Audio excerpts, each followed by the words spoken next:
Hi there, this is a homily for the 1st of November, which, as you know, is the Solemnity of All Saints. And it's the day when we celebrate the communion of saints.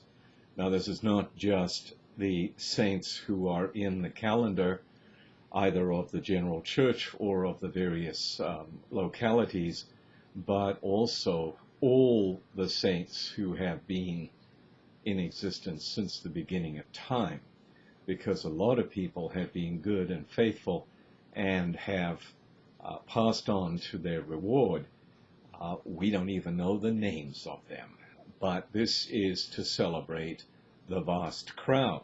And the vast crowd is mentioned in this first reading from the book of Revelation. And what you have there in the middle paragraph, I had a vision, this is John now, in one of his visions, a vision of a great multitude which no one can count, of every nation, race, people, and tongue. And they stood before the throne and before the Lamb, wearing white robes and holding palm branches in their hand. What they're saying is incredibly important. Salvation comes from our God, who is seated on the throne, and from the Lamb. There you have it in a nutshell.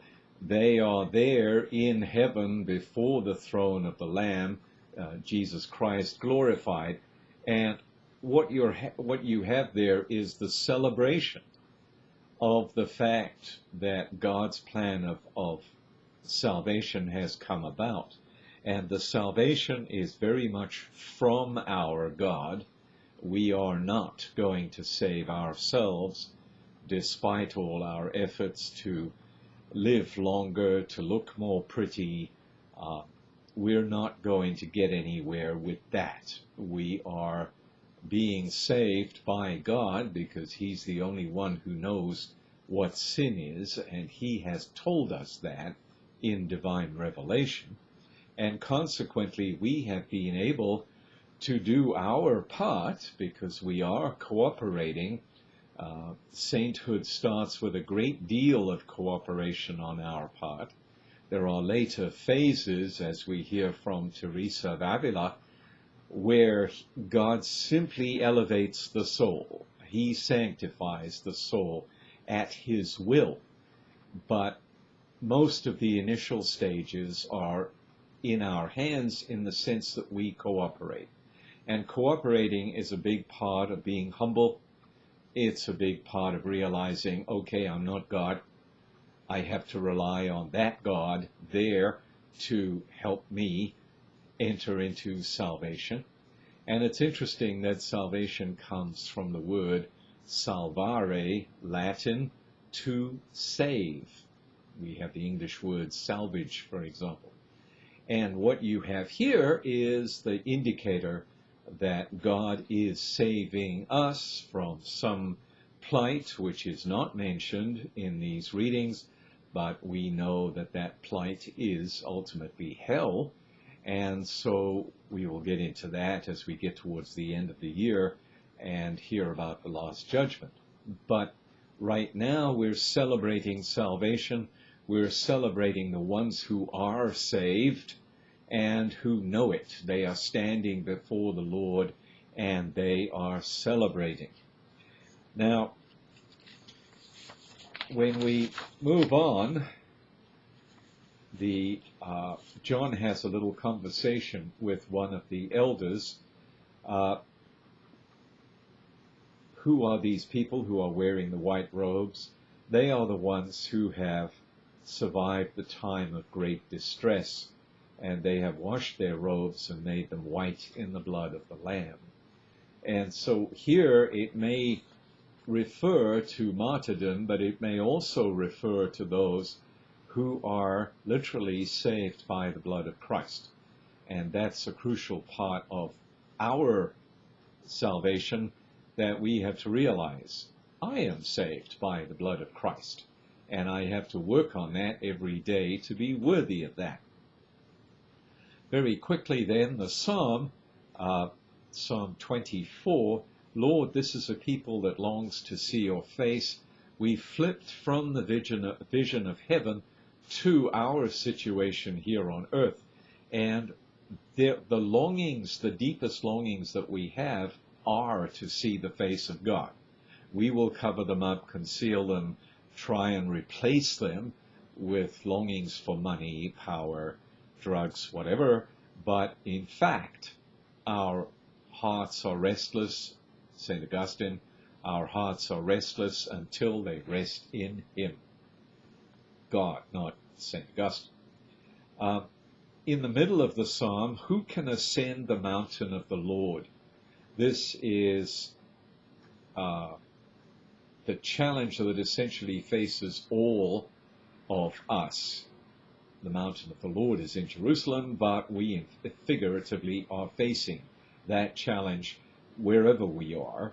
And the psalmist answers his own question, one whose hands are sinless, whose heart is clean, who desires not what is vain. And that has very strong echoes with the gospel, which is Matthew chapter 5, and you know this famous text, which is the Beatitudes, and he teaches them literally the way of life. Blessed are they who are poor in spirit, meek, blessed are they who hunger and thirst for righteousness.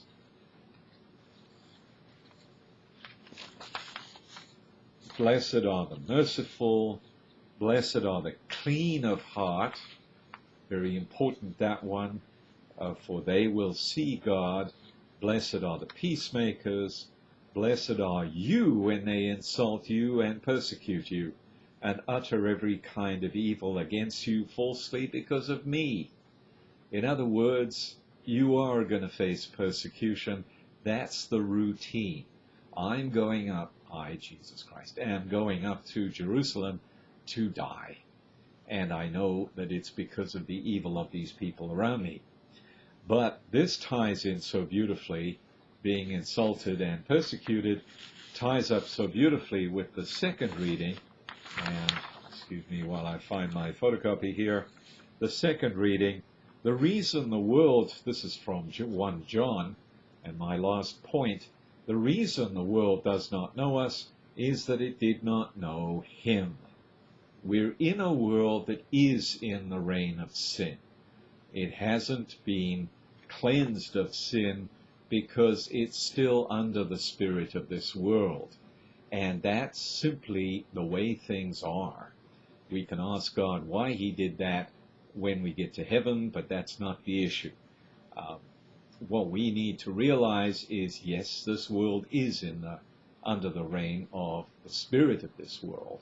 And consequently, we are looking out of this reign of sin, out of this reign of the spirit of this world, to the new heaven, the new earth, to the great glory of being part of the communion of saints, where, and it's expressed in liturgical terms, we don't have other words for what it's going to be like in heaven.